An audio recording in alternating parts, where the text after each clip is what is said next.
Hi guys, this is Mary or Hard Left Yogi.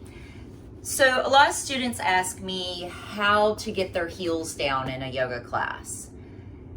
I guess it would be which type of yoga class you're in would be my first answer. If you're in a vinyasa yoga class, which means a yoga class that has a flow to plank, a chaturanga, a up dog to down dog, and then you're stepping into other poses. This is a flow-based or vinyasa-based class.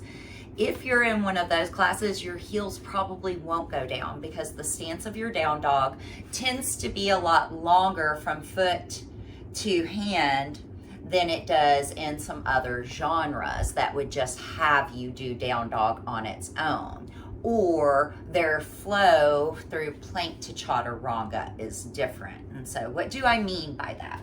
All right, yoga mat.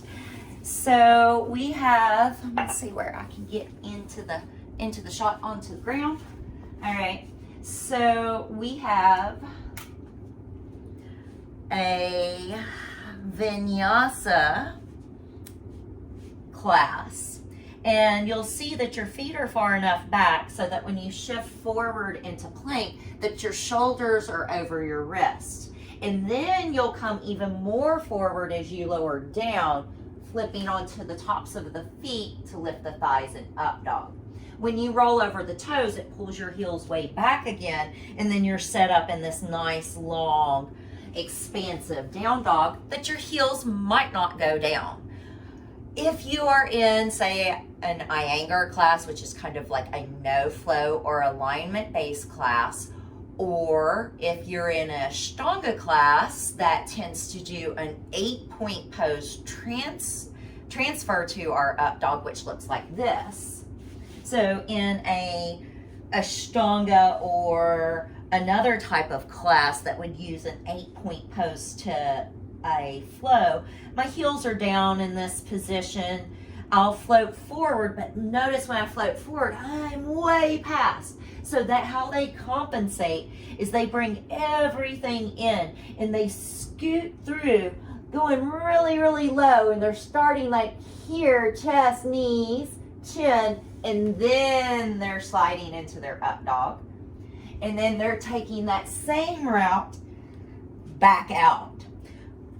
Really, really hard, right? So their stance and their down dog is a little shorter. The rules to a down dog is not dropping your heels, which sinks into your ankles and makes the ankles cave into the center of the pose, but to be in your down dog so strong that you're lengthening the sides of the waist. That brings the hips back. You're pressing through the hands so much now that as I've moved this whole engine of my body back, my heels go down. I'm not pinching my shoulders. I'm not collapsing in the neck. Everything is moving back towards the hips. And so I sometimes use blocks to explain that even better. So say this is your foot, right? And if your foot is flat on the ground, this being your heel and this being your leg, then the whole foot is flat on the ground. But we're in this down dog stance, right? So we're pretty much at a 45 with your heel back here and your leg and toes here. In order to get this heel down, I have to take the top point of this, which would be your hip, and move it back so much so that the heel comes down in order to maintain a mountain pose foot. We're not collapsing the ankle so much so that our foot is no longer in mountain pose when we're in down dog.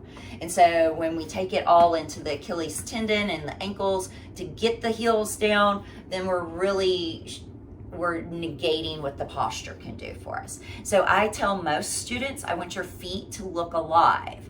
I don't want the ankle collapsing in, right? Or the heel going forward. I want the foot to be nice and alive. And so what I say is push from the top of your shin through the top of your foot, through the ball or the root of the toes, and then extend from the back of the leg. The heel will extend long as the sit bone extends up. So when we're in this down dog, I'm not just dropping my heels and breaking my ankles. I am taking the whole back of the leg. I'm starting to lift the hips up. The higher they come up, the more I can push it back. I also tell students, try to avoid Shar-Pei ankles. What does that mean? Wrinkles in your ankles. So I don't know if you can see that. All those little wrinkles right there tell me that I'm hyperextending here. What I want to see is the foot so active that I might only have a few creases in. And so that is heels up or heels down. Most of you will have heels up, right? You guys have a great